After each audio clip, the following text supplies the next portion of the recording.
Welcome back to another episode of Better with Abbie May. I am your host, Abbie, and I am pretty excited about this episode. This was a topic that I wanted to dive into even before I came up with the name for the podcast, because it is a small little mindset piece that I am so passionate about. Now, before we start, I just want to say thank you for listening to this podcast, and if you are kind of carrying along and following along the journey, it is something that I am super passionate about and I am super excited to kind of continue to bring into the world. I have just sat down and wrote a list of guests that I want to bring on the show.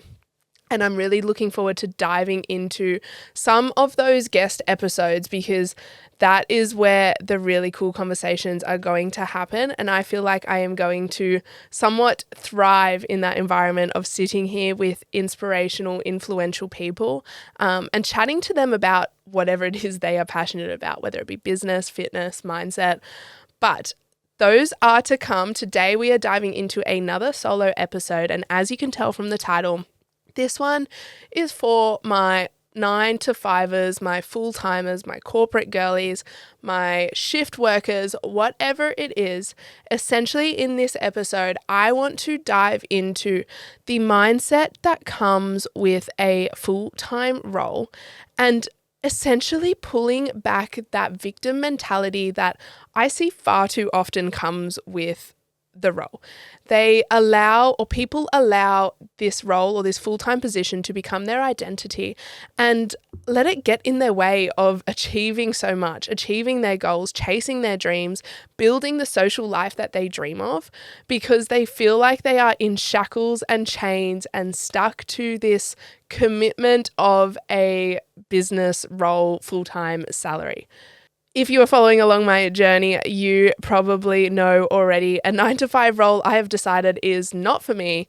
But the only reason I say that is because I am a little bit crazy and I love business so much that I don't think about it from the hours of 9 a.m. to 5 p.m. Monday to Friday. I think about business all the time, and I wanted to build a career that allowed for that allowed for me to create my routine around moments of flow, moments of creative flow, networking, Saturday work, Sunday work, whatever it is that I wanted to do.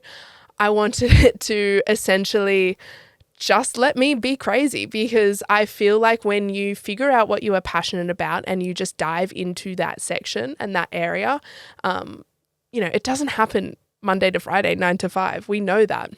But I see so much value in a full-time position. I was hired full-time for a decade.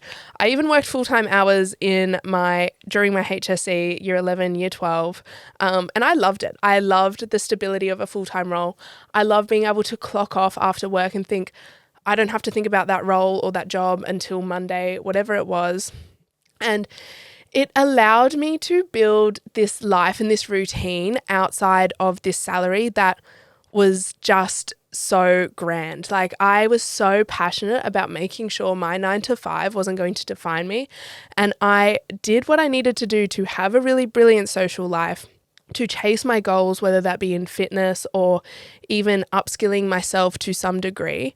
And I want to dive into that in this episode, because I feel like I have so many conversations with friends, so many conversations with strangers, and there is a common theme of them feeling stuck. Your 9 to 5 is not a cage. It is not made to be a cage, whether it's your full-time role, whether you're a shift worker.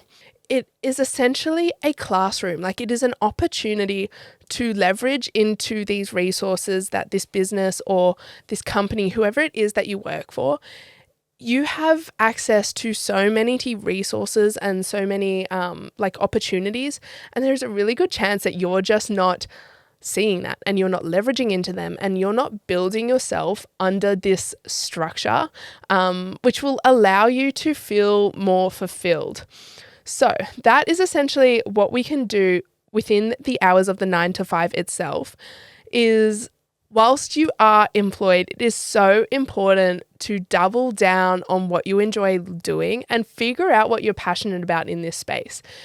The more that you can do of the things that you are passionate about, I promise you, the more fulfilled you will feel. So If you were employed, whether it be a shift worker, full-time employee, corporate girly, whatever it is, figure out what you like and then talk to whoever you need to talk to about doing more of that. Because if you have a strength and a passion in that area, you are going to provide value to this business and to this company if you shine brighter in that field. So this first challenge is to really look at what you enjoy doing, look at what you're good at, and see how you can do more of that in this employment. But what I really want to talk about is how to optimize your life around it. Now, it is so important to, yes, have career goals, but also have personal goals. And I'm talking social goals, relationship goals, friendship goals, finance, travel, whatever it is, fitness goals, of course, that can definitely be one. Write these down and figure out a routine that ensures you are able to take the steps to achieve these. No, you are not stuck in your 9 to 5. I promise you, if you have to be in the city at 8 a.m. and you can't leave until 6 p.m., you still have time to make time for yourself around this day. Do not let it. My biggest tip for all of this is optimizing your morning routine, because I promise you the hours of what you do before the 9 o'clock start time is so important, and it is going to set the pace for the rest of the day, but also the energy and the level of your mood. By optimizing your morning routine and making it something that is special to you and speaks to your personal goals, your fitness goals, you are going to show up at work so much more confident and with more pizzazz. Now, I'm not talking 4:30 a.m. alarm, David Goggins, get up, get out of bed, do the hard things. Yes, do that if you want to do that. I was like that. I enjoy doing the hard things first thing in the morning. If you want a slow morning, if you want to create peace, if you want to create some serenity, journal, go for a walk, spend some time with your pet, but create a routine that will calm your central nervous system and feel like it is moving the needle, whether it be something that challenges your brain, builds a relationship with someone, or even builds a relationship with yourself. When you set your alarm for 7:45 a.m., you quickly get ready, you quickly make breakfast, you quickly leave for work, you are already starting the day in an anxious position. You're going to feel stressed, you're going to feel tense, and it's very likely you're going to be snappy at work, you're going to make poor decisions, and you're just going to get stuck in this cycle wondering, why do I feel so anxious all the time? Why do I not feel fulfilled in my position? Why do I not feel fulfilled in my life? It's because you are missing out on those moments of the morning where you are able to get so much clarity of your day, of your week, of your mood, of your feelings, and really take charge of everything else that is to follow. So your morning routine is so, so important. Now, I used to split up my weeks of fitness, whether it was going to the gym or doing a walk. But then I was really intentional with at least 2 mornings of the week, still waking up early. Yes, if it was a rest day, I would take the rest. I wouldn't go to the gym.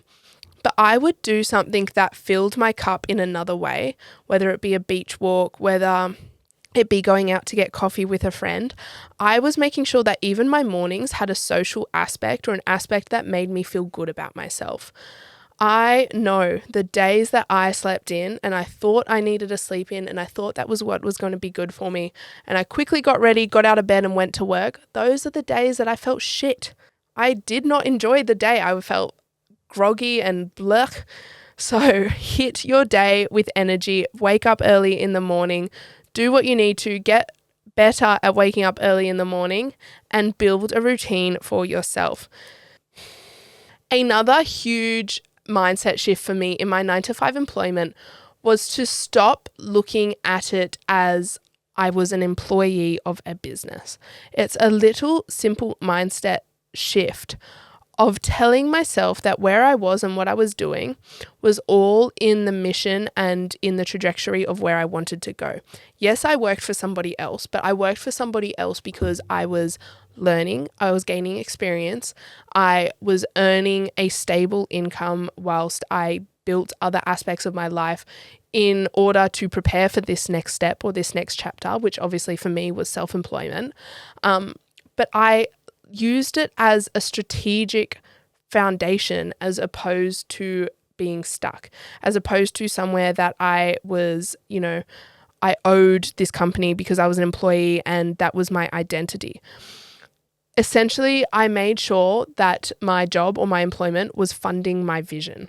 It was helping me build momentum to do the next step. So whatever it is that you want to do in life, whether you want to be self-employed, whether you want to build a business, whether you are looking to grow your career in that exact same industry you're already working, don't feel like you are stuck to what you are doing, but look at it as a stepping stone. Make sure you are diving into areas of that role, of that position, of that company, who it is that you are working with, and see what you can learn. Gain as much experience, build your network, and just enjoy the fruits of stability and comfortability before you take that next scary step, before you ask for that pay rise, before you ask for that next level up.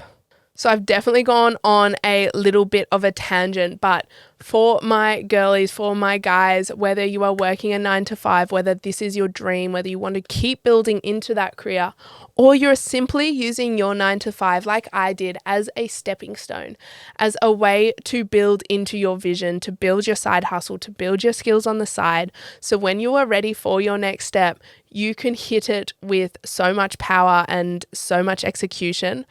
Make sure you are optimizing this role. Make sure you are looking into the opportunities and resources that lay in front of you and you are leveraging them. You are using them to the best of your capability and ability. And also live around it, because a 9 to 5 is there to give you stability and that comfort of a ongoing salary.